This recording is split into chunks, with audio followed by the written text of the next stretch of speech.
خب امروز اومدیم شهر آکسفورد، یه تور کوتاه 2 ساعته گرفتیم بریم تو دانشگاه آکسفورد بچرخیم ببینیم چه خبره. میخوام کلش رو براتون فیلم بگیرم توضیح بدم، پس با من باشین.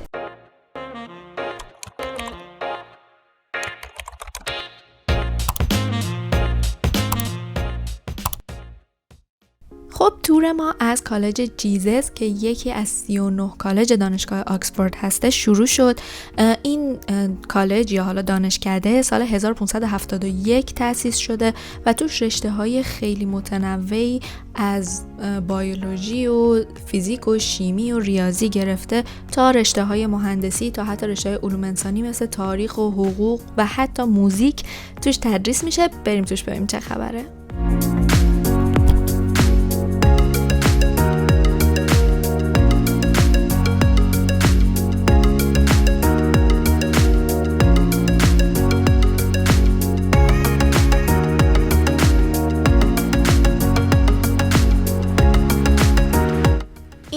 سالن غذاخوری یا به قول خودمون سلف این دانشکده هستش که عکسای بنیانگذارا شد اطرافش زدن.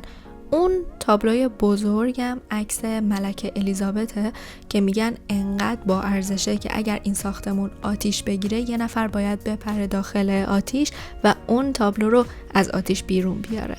خلاصه که سلفشون خیلی جذابه، انقدر که آدم اصلا دلش نمیاد بخواد از اینجا بره بیرون.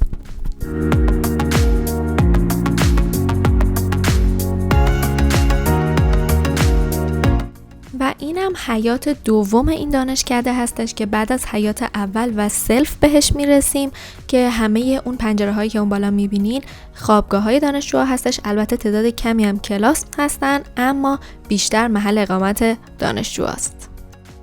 خب قبل از اینکه بریم سراغ ادامه تور من یه توضیحات خلاصه‌ای راجع به خود دانشگاه آکسفورد بدم. دانشگاه آکسفورد 39 تا کالج یا دانشکده داره که هر کدومشون به صورت مستقل اداره میشن اما همشون تحت نظارت اصلی خود دانشگاه آکسفوردن.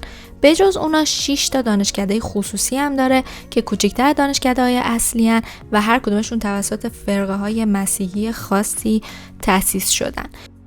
خود دانشگاه تقریبا حدود 100 تا دپارتمان مختلف داره که همشون اگه بخوایم دسته‌بندی کنیم تحت عنوان 4 تا دسته اصلی میشه بهشون نگاه کرد. دسته اول دسته علوم پزشکی هست، دسته دوم ریاضی، فیزیک و علوم زیستی، دسته سوم علوم انسانی و دسته چهارم علوم اجتماعی. در مورد اینکه سیستم پذیرش دانشگاه چجوریه یکم جلوتر تو ویدیو توضیح میدم، اما اکثر دانشکده های این دانشگاه هم دانشجوی لیسانس هم ارشد و دکترا میگیرن.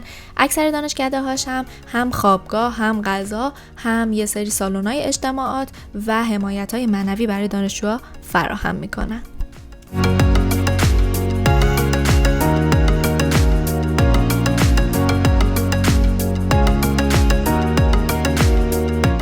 خب این کتاب فروشی هم یکی از قدیمی ترین کتاب فروشی های شهر آکسفورده که توی قرن 18 ساخته شده. 10,000 متر مربع مساحتشه که قفسه های کتابی به طول 5 کیلومتر به صورت ماز توش جا دادن و انواع اقسام کتابا توش به فروش میرسه.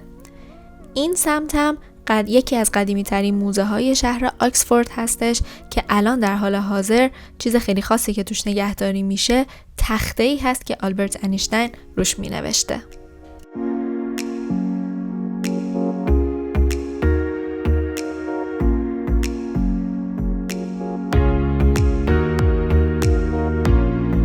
اکثرا همه کتابخونه هستن. یکی از کتابخونه های این سمتش و یکی از شاههای اون زمان برای افتتاحش دعوت میشه که کتابخونه رو افتتاح کنه و براش یک کلید خیلی خاصی درست میکنن، اما همین که کلید رو تو قفل میچرخونه کلید توی قفل میشکنه. ایشون هم جلو همه شروع میکنه در و قفل و کلید رو سرزنش کردن که تقصیر کلیده که این کلید توی قفل شکسته و این چه کلیدیه که برای من درست کردین. خلاصه اینم داستان جالب این کتابخونه‌اش.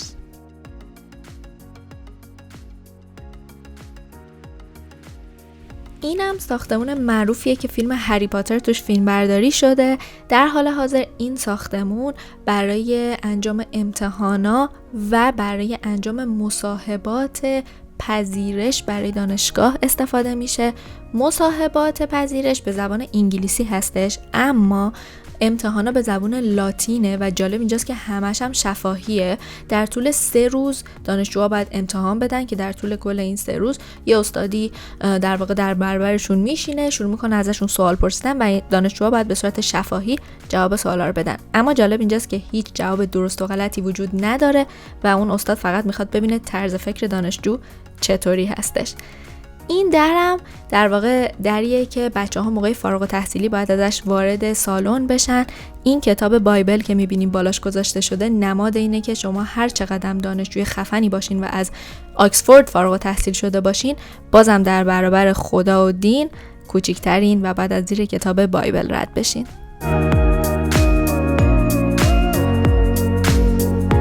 خب اینم ورودی ساختمون معروف امتحانا هستش که از سال 1420 شروع به ساختن این ساختمون کردن و سال 1480 ساختن این ساختمون تموم شده. بریم داخلش ببینیم چه خبره.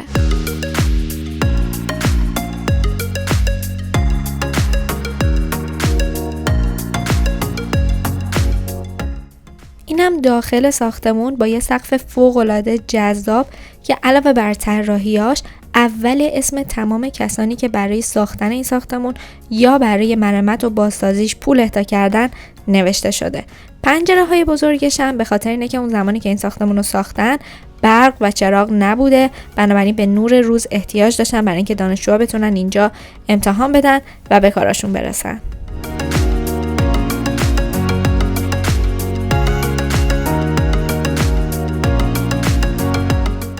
همونطور هم که اینجا میبینین یه سری از کتابخونه ها و ساختمون های اینجا سال 1320 ساخته شدن. یعنی یه سری از ساختمون ها هول و هوش 700 سالشونه الان.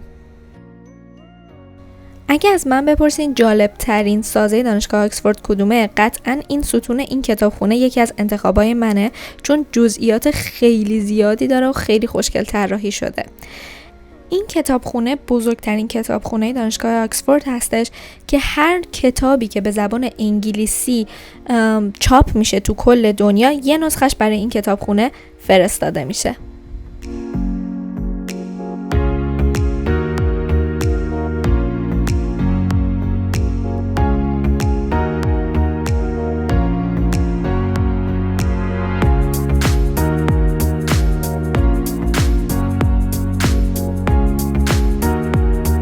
خب اینم یکی دیگه از خوابگاه‌های دانشجوهاست که می‌بینین جلوش کلی هم دوچرخه پارکه.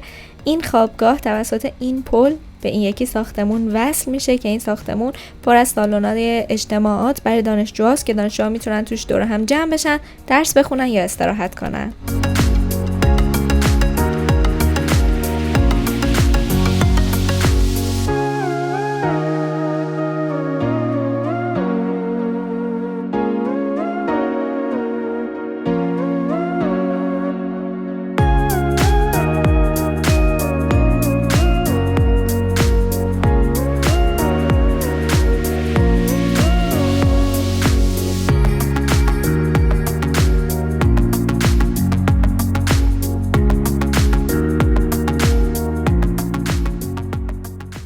این ساختمون متفاوت و جالبم یکی دیگه از کتابخونه های دانشگاه آکسفورد که فردی که ساختتش خودش 13 سالگی وارد دانشگاه آکسفورد شده و بعد از اینکه درسش تمام شده این کتابخونه رو برای این دانشگاه ساخته. این باغی هم که متاسفانه ما نرفتیم توش، باغیه که دانشجوها برای انجام مدیتیشن و اینکه ذهنشون یکم آزاد بشه واردش میشن و اونجا یکم استراحت میکنن.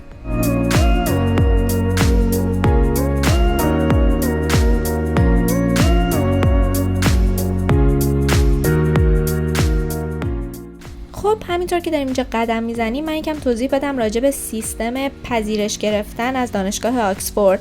توضیح دادن که پذیرش گرفتن به 2 صورت انجام میشه. توی حالت اول دانشجو خودش کالج و رشته مورد نظرش رو انتخاب میکنه و رزومه و پروندهش رو برای اون کالج و رشته سابمیت میکنه که ممکنه پذیرفته بشه یا نشه، که خب البته ریسک ریجکتی اینجوری زیاده به خاطر اینکه شانس دانشجو کمتره برای دقیقاً یک کالج و یه رشته. اما حالت دوم که شانس دانشجو رو بیشتر میکنه اینه که دانشجو رشته و کالجش رو انتخاب نمیکنه، بلکه به صورت کلی اپلای میکنه برای دانشگاه و کالج‌های مختلف میان رزومه و پرونده دانشجو رو بررسی میکنن. هر کالجی که فکر بکنه که رزومه دانشجو براش مناسبه دانشجو رو قبول میکنه. البته اینجا هم ریسک ریجکتی وجود داره اما کمتر از حالت اوله. یه نکته جالب دیگه هم این که اگر از یکی از دانشگاه‌های کمبریج یا آکسفورد ریجکت بشین دیگه نمیتونین برای اون یکی دانشگاه اقدام بکنید. یعنی میان میگن که اگر فلان دانشگاه شما رو نپذیرفته حتما دانشجوی خوبی نبودین، پس ما هم شما رو قبول نمی‌کنیم.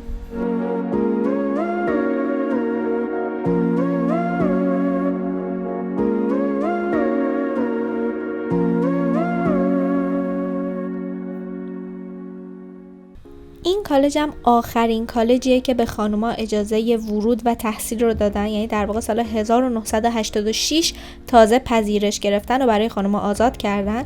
دلیلشون هم این بوده که انقدر حجم درس‌ها زیاده و درس‌ها سخته ممکنه روحیه لطیف خانوما رو خدشه‌دار بکنه، بنابراین بهشون اجازه درس خوندن اینجا نمیدادن.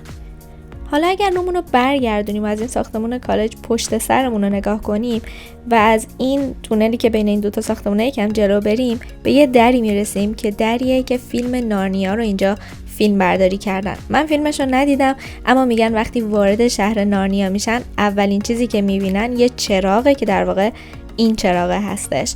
در واقع تمام این صحنه ها اینجا فیلم برداری شده.